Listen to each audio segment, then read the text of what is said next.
Yes, $83 billion has left Canada since Mark Carney took office. I'm about to show you something that will blow your mind. Are you ready?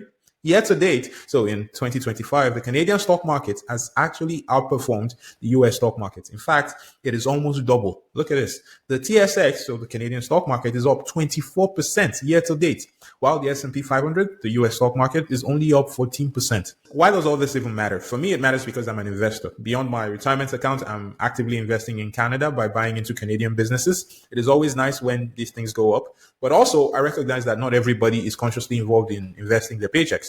But I think if you do invest, now is a good time for us as Canadians to invest in ourselves. Here's why this is important, even if you don't invest. The Canadian stock market being up so high is a powerful signal. It reflects not just market momentum, but deeper shifts in the Canadian economy and investor confidence. Those are really important things. TSX listed companies, especially in mining, energy, and tech, are posting robust profits right now.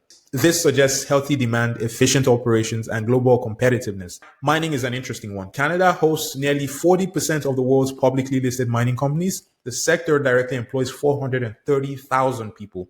It is the lead employer of indigenous peoples, and Mark Carney has clearly signaled a desire to support the mining industry during his term. I mean, 2 of the 5 nation-building projects he announced are mining projects. Here's another thing. A rising stock market often correlates with stronger economic growth. The stock market tends to be forward-looking. Investors are betting on Canada's future. That's what that stock going up means, right? Investors are getting more policy clarity from Mark Carney with these nation-building projects, and there's a bit more clarity about the broader strategy as well.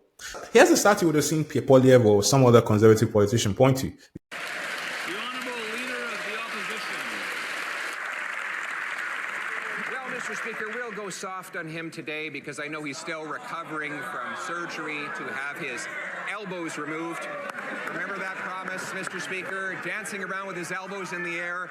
We haven't seen those elbows since the election, after which $54 billion of investment gone to the United States. Investors were basically like, well, we can't deal with these liberals anymore. We're leaving. Here's the truth. A lot of money did leave. And you see that period very clearly in the TSX here. But since April, the TSX has been up and up for the most part. Do you know what happened in April 2025? Mark Carney got elected as prime minister. That's what happened. The Carney effect is real, you guys. The Carney effect is real. It is actually pretty dramatic how fast that turned around. And you even see that we're gaining at a tremendous clip right now. Obviously, the Bank of Canada cutting rates has helped a lot recently, but really the heavy lifting was done by the optimism that was created by Mark Carney's policies. I'll tell you why I said that. You might recall that before the September rate cut, the Bank of Canada actually hadn't cut rates since March, before Mark Carney was elected. But now that they have, it is a good thing. Also, rising portfolios boost consumer confidence and spending, which can further stimulate the economy. Look, it's not all rosy from here. Fact, not all sectors of the Canadian economy are booming. Financials and real estate remain mixed. Household debt is still up, and there are concerns about affordability. The fact also is that the US trade war still exists, and it is crippling our economy right now. We're still in a trade war with China as well, so very bad things going on still. However, the TSX being up in 2025 is a vote of confidence in Canada's economic trajectory. It's a vote of confidence in Canada's future. It is signaling that investors see opportunity.